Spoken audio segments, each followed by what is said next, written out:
Bismillahirrahmanirrahim. Nahmaduhu wa nusalli wa nusallimu ala rasulihil karim. Amma ba'd.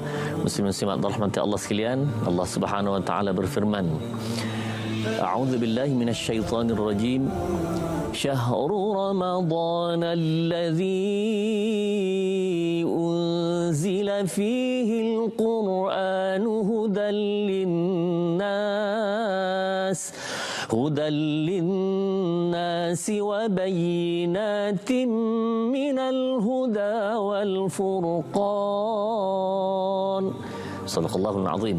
Muslim rahmati Allah sekalian, bulan Ramadan ini ada satu kelebihan yang sangat besar Allah berikan kepada manusia, iaitu semua amalan lain Allah Subhanahu wa taala letakkan pengukurnya, pahalanya di antara 10 sehingga 700 kali ganda pahala.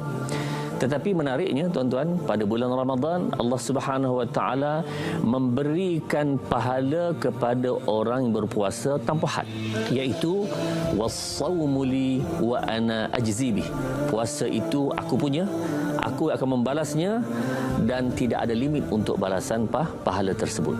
Maknanya seorang itu boleh mendapat sebanyak-banyaknya, wallahu yudha'ifu liman yasha. Allah akan menambah sebagaimana yang Allah Subhanahu wa taala kehendaki terhadap puasa seseorang manusia.